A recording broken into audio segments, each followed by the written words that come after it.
주신 하나님의 말씀은 창세기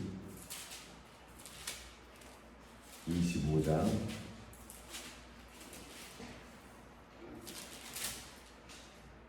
19절부터 34절까지의 말씀입니다. 창세기 25장 19절부터 34절까지 함께 교독하도록 하겠습니다.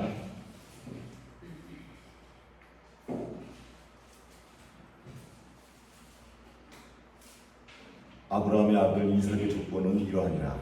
아브라함이 이삭을 낳았고 이삭은 40세에 리브가를 만나려 아내를 삼았으니 리브가는 아름다운 아람의 사람 족속 중 고대의 딸이요 아람 족속 아람의 누이였더라. 이삭이 그의 아내가 임신하지 못함으로 그를 위하여 여호와께 간구하며 여호와께서 그의 간구를 들으셨으므로 그의 아내 리브가가 임신하였더니 그 아내들이 그에게서 싸움으로니라. 그가 이르되 열병을 여호와께 기다리고 가서 여호와께 물었는데 여호와께서 그에게 이르시되 두 국민이 내 태중에 있구나. 두 민족이 내 복중에서부터 나누리라. 이 족속이 저 족속보다 강하겠고 큰 자가 어린 자를 섬기리라 하셨더라.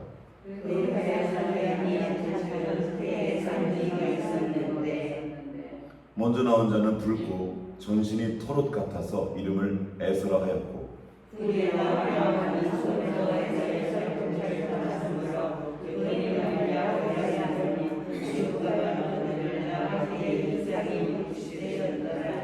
그 아이들이 장성함에 에서는 익숙한 사냥꾼이었으므로 들사람이 되고 야곱은 조용한 사람이었으므로 장막에 거주하니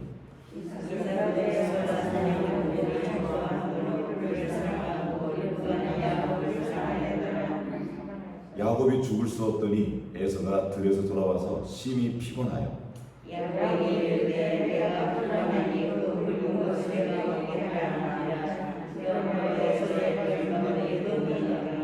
야곱이 이르되 형의 장자의 명분을 오늘 내게 팔라.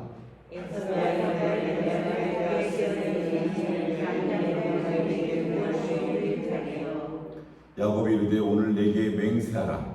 에서가 맹세하고 장자의 명분을 야곱에게 판지라. 먹으며 마시고 일어나 갔으니 에서가 장자의 명분을 못하게 뛰어들었다. 아멘. 오늘 우리가 읽은 부분은 우리 잘 아는 말씀이죠.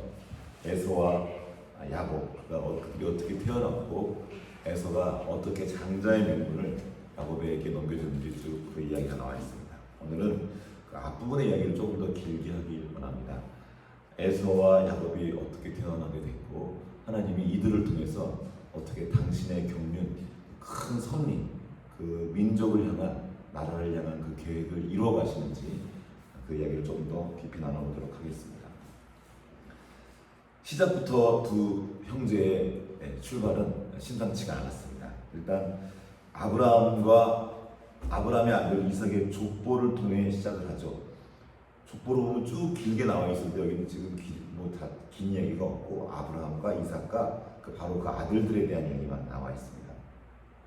이 가족에서의 족보가 중요한 이유는 하나님이 맨 처음 아브라함에게 찾아가셨을 때 주신 약속 때문입니다.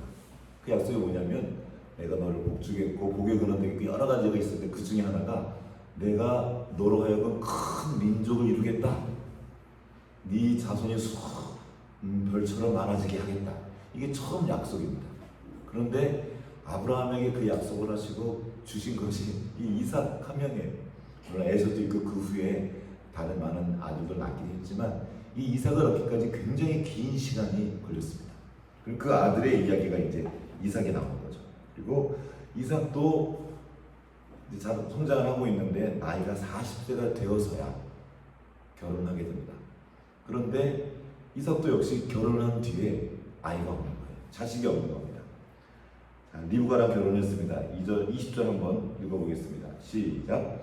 이삭은 40세에 리브가를 맞이하여 아내를 삼았으니 리브가는 paddan 아람 족속 중 부두엘의 딸이요 아람 족속 중 라반의 누이였더라. 리브가와의 결혼 이야기는 우리는 잘 알고 있습니다. 어렵게 결혼해서 리브가를 데리고 왔어요. 가나안 땅까지. 그 다음에 그런데 여기까지는 좋았는데 21절에 문제가 생깁니다. 이삭이 그의 아내가 임신하지 못함으로, 자, 이거 보세요.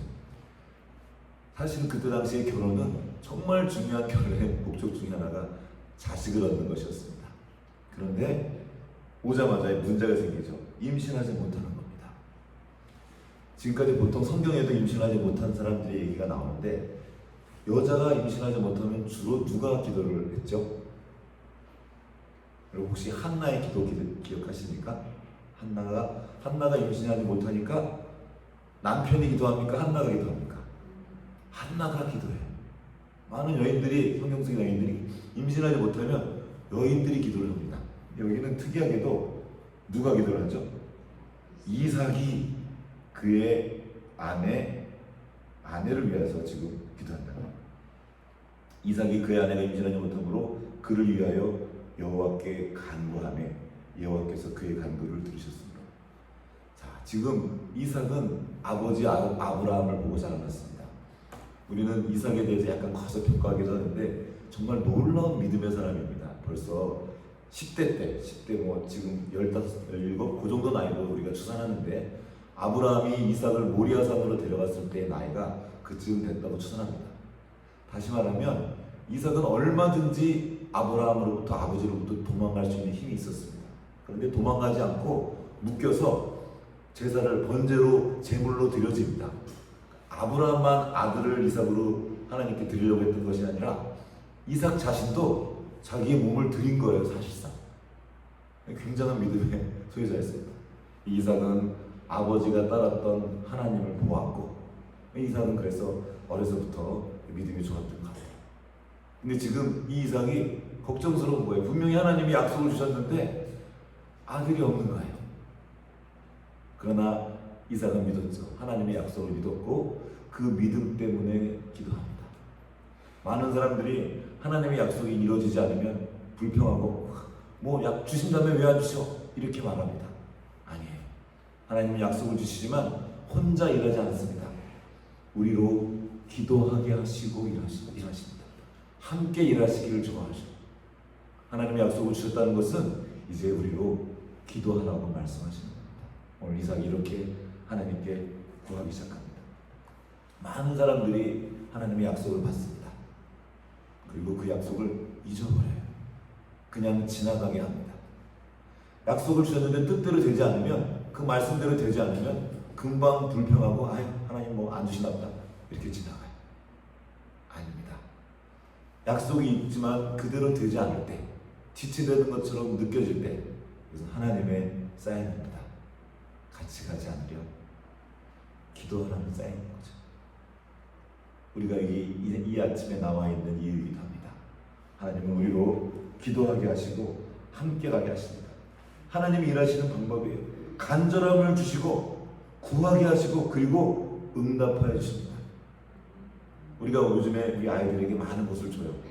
어려서부터 그냥 많은 걸 줍니다. 왜냐면 내 자식이니까, 귀하니까. 우리 손주들, 아이들이 구하기 전에도 많이 줘요. 아이들이 고마운 줄 모릅니다. 당연한 줄 알아요. 사실 우리가 누리는 것들 중에 당연한 것은 아무것도 없습니다. 그런데 어떤 이런 일련의 과정 없이, 내가 간절하게 구하는 어떤 과정 없이 그냥 받은 그것들은 잊어버리거나 그냥 내팽겨칠 때가 너무나 많습니다. 하나님이 우리의 마음을 간절하게 하기 위해서 주신 이유는 그것이 귀하기 때문입니다. 소중한 것일수록 그냥 쉽게 메워지지 않습니다. 왜요? 약 올리는 것이 아닙니다. 그래야 우리가 그 소중한 것을 소중하게 여기고 귀하게 간직하기 때문입니다.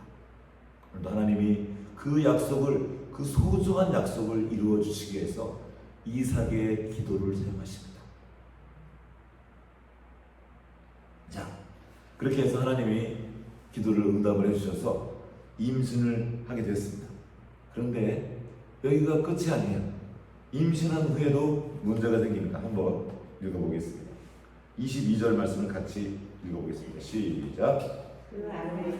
그의 태 속에서 서로 싸우는지라 그가 이르되 이럴 경우에는 내가 어찌할꼬 하고 가서 여호와께 묻자온대. 아멘. 리브가가 임신했는데 문제가 생겼습니다. 그의 아들들이 그의 태 속에서 서로 싸우는지라. 근데 이게 그냥 약간 발길질하는 정도가 아니었던 것 같아요.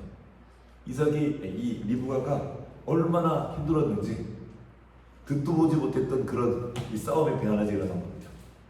옛날에는 초음파 검사하고 그런 거 하지 않았으니까 처음엔 잘 몰랐겠죠. 이 아이들이 커가면서 쌍둥이라는 걸 알게 된 거죠. 그리고 이제 지금 싸우기 시작합니다. 그런데 너무 고통스러워서 리브가가 가는 거예요. 뭐라고 하죠 여기? 이럴 경우에는 내가 어찌할꼬. 자, 한번 따라해 볼게요. 이럴 경우에는 내가 어찌할꼬. 이럴 경우에는 내가 어찌할꼬. 그럴 때 있지 않습니까? 살다 보면 이게 도대체 어떻게 될지 모를 때가 있단 말이에요. 너무 아프거나 너무 답답하거나 너무 어렵거나 어떻게 해야 될지 모르겠는 거예요. 물어봤겠죠 주변에. 이럴 경우는 어떻게 해요? 내가 너무 싸우는 것 같아요. 이게 정상인가요? 이래도 되나요? 정확한 그 내용은 알 수 없지만 리브가로서는 감당할 수 없는 어떤 일을 지금 리브가가 만난 겁니다. 자, 임신하지 못했을 때 리브가는 기도했나요? 안 했나요? 기도하지 않았어요. 근데 임신을 하고 났는데 어떤 일이 벌어진 겁니다. 자기 몸 안에서. 그리고 리브가가 이제 기도하기 시작합니다. 하나님은 아브라함 한 사람, 아니 이삭 한 사람이 아니라 이제 그 리브가도 당신 앞으로 나아오게 하십니다. 이럴 경우에는 내가 어찌할꼬 하면서 가서 여호와께 묻자온대. 이게 하나님이 오늘도 우리에게 요구하시는 거예요. 어떤 일을 우리에게 허락하십니다. 나로서는 이해할 수 없고 나로서는 감당할 수 없고 나로서는 너무 힘들게 느껴지는 어떤 일들을 허락하셔요. 너 한번 당해봐라. 이게 아닙니다. 내게 나와봐라. 내가 도와줄게. 또 있습니다. 내가 너에게 할 말이 있다. 하나님께서 지금 우리에게 말씀을 걸어오시는 겁니다. 각 사람마다 그런 경우가 다 다를 거예요. 그것이 무엇이 됐든 이럴 경우에는 내가 어떻게 해야 되지? 지금 내가 도대체 뭘 어떻게 할지 모르겠어요. 수많은 문제가 있습니다. 경제 문제가 있을 수도 있고 자녀 문제. 저 아이가 이제 넷인데 고3부터 초등학교 4학년까지 애들이 다 달라요. 경우가 다 달라요. 좀 위에 아이들을 좀 잘하는 줄 알았으면 밑에 아이들이 괜찮을 것 같은데 아니에요. 이럴 때 어떻게 해야 되지? 수도 없이 그럴 경우가 생깁니다. 아프기도 하고요. 막 당황하는 순간도 수도 없이 생깁니다. 뿐만이 아니죠. 살아가다 보면 어떻게 해야 되지? 어떻게 해야 되지? 다급한 순간도 생기고 깝깝한 순간도 생기고 슬프고 힘겨운 순간도 생기고 고통스러운 순간도 생기고 이럴 경우에는 내가 어찌할꼬? 어떻게 하면 되죠? 가서 여호와께 묻자오되. 하나님이 오늘도 우리에게 요청하십니다. 내게 와라. 내게 와라. 우리는 웬만해서 주님께 잘 안 갑니다. 그냥 자기 힘으로 다 해결하려고 해요. 우리가 이 땅에 살아가는 것은 하나님과 동행하기 위함이에요. 내가 얼마나 뭔가를 잘하고 얼마나 똑똑하고 얼마나 이런 것들을 경험하는 시간이 아니고 하나님이 나와 함께 하시는구나. 하나님이 나에게 이 많은 것들을 예비하셨구나.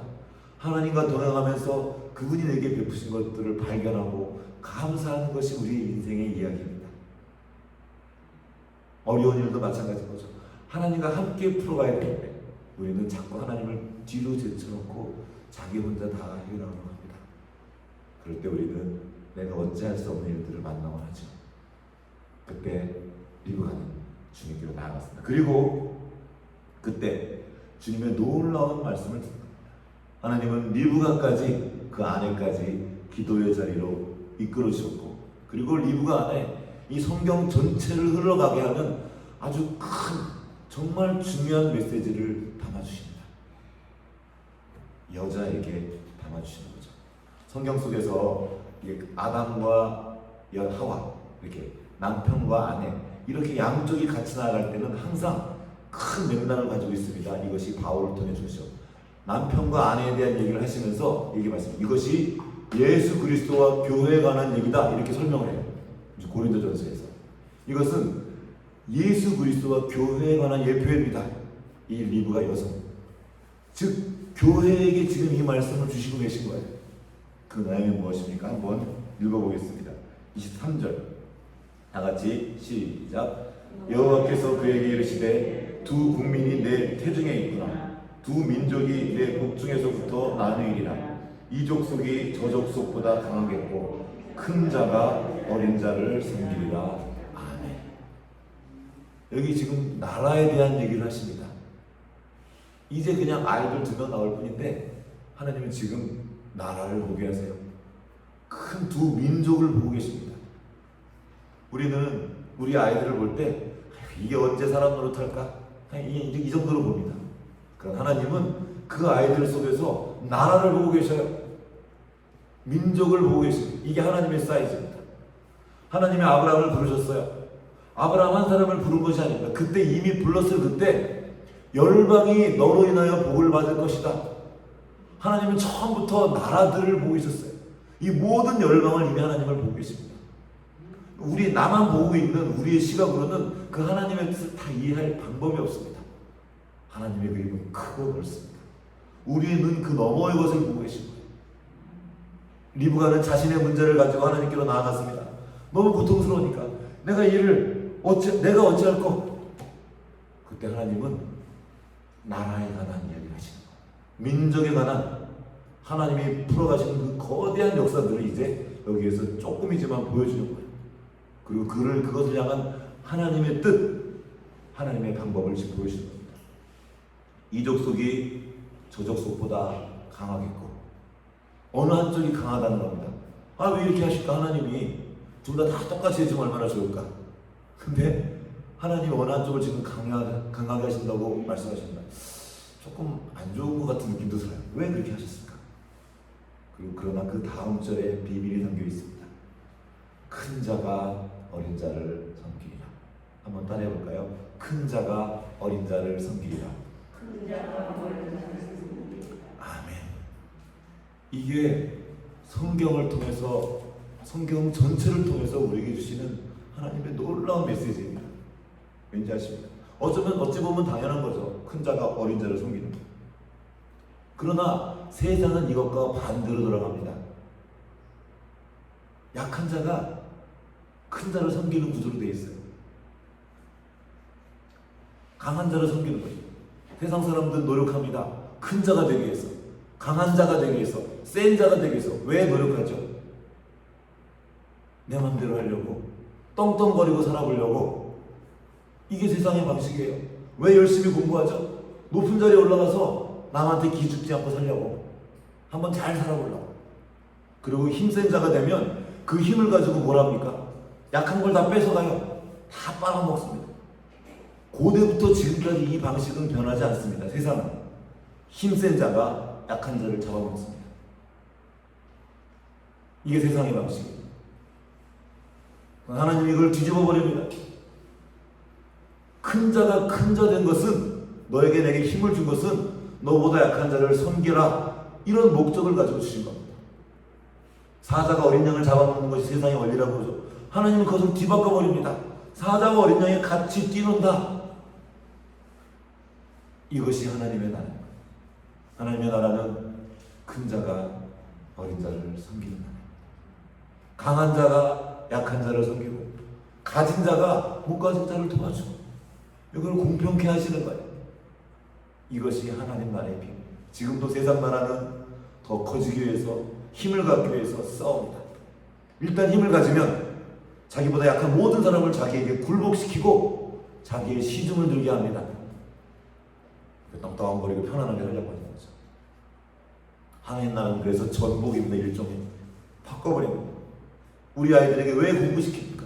왜 열심히 공부하라고 그래요? 세상은 너무 분명해요. 야, 너 그렇게 살다가 너 남의 밑에 가서 그러고 살아. 너 그러고 싶어? 이게 공부하는 이유입니다. 그러나 우리는 거꾸로 가르쳐야 돼요. 네가 열심히 공부해. 왜냐하면 네가 그래야 다른 사람을 도울 수 있어. 네가 공부하는 이유는 섬기기 위함이야. 약한 자를 돕기 위함이야. 이것이 하나님의 나라입니다. 이 이야기는 여기서 끝나고 예수님께서 다시 한번 나중에 풀어주십니다. 온 우주의 창조자, 온 우주의 주인, 왕 중의 왕이신 그분이, 말씀이신 그분이 사람이 되셨습니다. 그분이 바로 예수님이시죠. 그분이 가장 큰 자예요. 주님의 열매 중 첫 열매, 맏아들이 되셨습니다. 제일 장자인 거죠. 그분이 이 땅에 오셔서 한 일이 무엇입니까? 이 땅에 오신 목적이 무엇입니까? 마가복음 10장 45절 이렇게 말씀하십니다. 인자가 온 것은 섬김을 받으려 함이 아니라 도리어 섬기려 하고 자기 목숨을 많은 사람의 대속물로 주려 함입니다. 최고의 권위자, 가장 힘세신 분, 맏아들, 가장 크신 분, 가장 높으신 그분이 이 땅에 오셔서 한 일이 무엇입니까? 오신 목적이 무엇입니까? 섬기는 거예요. 이 단어는 둘로스 종이 된다는 겁니다. 예수께서 이 땅에 오시는 목적은 섬김을 위함입니다. 우리는 예수 그리스도의 생명으로 살아가는 사람들이에요. 그럼 우리가 이 땅에 존재하는 목적은 무엇이 되겠습니까? 우리 또한 우리의 목적이 섬김입니다. 우리가 가진 것, 하나님 이거 우리에게 왜 주셨습니까? 섬기라고. 약한 자 섬기라고. 어떤 사람에게 지식이 있어요. 공부를 많이 했어요. 아는 게 많아요. 왜? 자랑하려고, 자기의 지식을 자랑하려고 공부하는 사람이 정말 많습니다. 아니에요. 섬기려고. 높아지고 어떤 권세를 가졌습니까? 힘을 가졌습니까? 권력을 가졌습니까? 그걸 주신 이유는 섬기기 위함입니다. 근데 오늘날 수많은 권력자들이 그 힘을 가지고 힘 있을 때 뭐라도 더 가지려고 아주 난리를 칩니다. 더 두려운 것은 하나님을 믿는다고 하는 하나님의 백성들이 이 성경의 정신을, 하나님의 말씀을, 하나님의 뜻을 거스르고 있다는 겁니다. 남들 다 그러니까 세상 모두가 그 힘을 가지고 자기를 향해 쓴다고 하여도 그리스도인은, 하나님 나라의 백성된 우리는 그 힘을 섬기는 데 사용해야 합니다. 사람이 큰 자와 작은 자가 싸우면 누가 이깁니까? 당연히 작은 자가 이기죠. 엄마가 아이를 섬깁니까? 아이가 엄마를 섬깁니까? 엄마가 아이를 섬깁니까? 당연하죠. 얘기는 자기가 받는 게 뭔지도 몰라요. 이게 당연한 거 아닙니까? 그런데 이 자연스러운 원리를 바꿔버렸습니다. 세상. 우리가 섬기는 게 맞습니다. 큰 자가 어린 자, 작은 자를 섬기는 것이 맞습니다. 그럼 우리가 어떻게 이 세상을 섬길 수 있습니까? 섬기기 위해서 우리는 큰 자가 되어야 합니다. 그럼 큰 자가 된다는 것은 혼자 클 수 있습니까? 못 큽니다. 우리가 혹시 큰 자가 되었다면, 뭔가를 가졌다면, 뭔가를 깨달았다면 그것은 주님의 섬김을 먼저 받았기 때문입니다. 우리가 왜 어린 자를 섬겨요? 우리가 받은 거예요. 누구로부터? 제가 지금 목사가 되었습니다. 저 혼자 됐습니다. 수많은 분들이 저를 위해 기도해 주셨고요. 물질적으로 공부해 주셨고, 먹여주셨고, 입혀 주셨고, 또 신앙적으로 가르쳐 주셨고, 수많은 큰 자들을 통하여서 저는 은혜를 입었습니다. 처음에 몰랐어요. 제가 잘나서 그런 줄 알았어요. 제가 열심히 노력해서 된 줄 알았어요. 근데 지나고 봤더니 아니에요.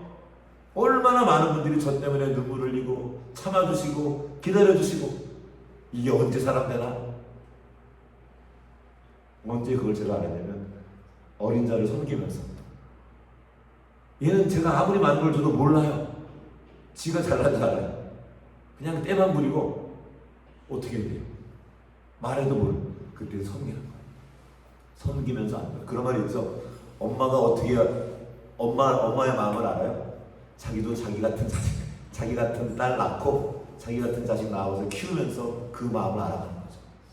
우리가 어떻게 하나님 아버지의 마음을 압니까? 어떻게 예수 그리스도의 마음을 알아갈까요? 이제 나 같은 자기밖에 모르던 그 어린 자를 섬기면서 아버지의 마음을 알아가는 것입니다. 우리 앞에 그 어린 자들을 주님께서 보내주십니다. 답답하고 아이고 저기요 집 밖에 모르는 사람들 우리 앞에 주셔요. 나이 많아도 상관없습니다. 아이들만 그런 게 아니라 어른들도 그리스도의 섬김을 받아보지 못한 분들은 아직 어린 자입니다. 어떻게 해야 돼요? 우리가 가서 섬겨야 됩니다. 자, 세상은 권위자가 모든 약한 자를 다 눌러버립니다. 그러나 교회는 권위자가 섬기는 거예요. 교회가 오늘날 왜 권위를 잃어갑니까? 이 섬김의 자리를 떠난 거예요. 교회는 힘을 과시하는 단체가 아닙니다. 섬기는 단체. 섬기는 예수 그리스도의 몸이 바로 교회입니다. 오늘날 교회가 그 섬기는 자리를 떠나요. 세상은 몰라요. 자기가 뭘 하는지. 모르는 데다가 얘기할 필요가 없습니다. 우리가 더 낮은 자리로 내려가서 그들을 섬길 때 그 권위가 살아나는 겁니다. 하나님 나라의 권위는 힘에 있지 않습니다. 섬김에 있어요. 그 권위의 방식, 그 힘에 사용되는 방식이 바로 섬김입니다. 이것이 바로 사랑이고 우리가 받은 것입니다. 우리의 성숙은 내가 가장 많이 받은 자라는 걸 아는 것입니다. 내가 그리스도의 섬김을 받았고 그 은혜를 입어서 오늘 내가 되었습니다. 이제 가장 많이 받은 자로서 이제 나아가 우리 주변에 있는 어린 자, 약한 자들을 섬기는 주님의 몸으로 발견되기를 주님의 이름으로 축복합니다. 같이 기도하시겠습니다. 하나님 아버지, 예수 그리스도께서 오셔서 자기밖에 모르던, 자기가 잘난 줄 알았던, 자기의 어떠함을 자랑하고자 했던 베드로의 발을 씻어주셨습니다. 베드로는 괜찮다고 했지만 주님은 말씀하셨습니다.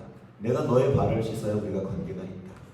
그렇게 예수님의 섬김을 받았던 베드로가 이제 나아가 그 받은 섬김으로 교회를 섬기고 사람들을 섬겼던 것처럼 이제 주님을 통해 우리의 발을 씻김을 받고 주님의 섬김을 받았던 우리가 나아가 주님께서 보내신 어린 자들을 섬기기 원합니다. 주님께서 우리에게 베푸신 그 모든 은혜를 이제 감사함으로 받고 우리 주변에 있는 약한 자들을, 작은 자들을 섬기는 주님의 몸으로 발견되기 원합니다.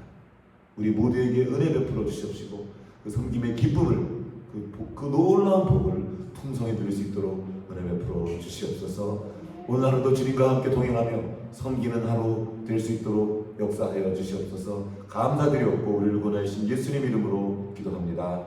아멘.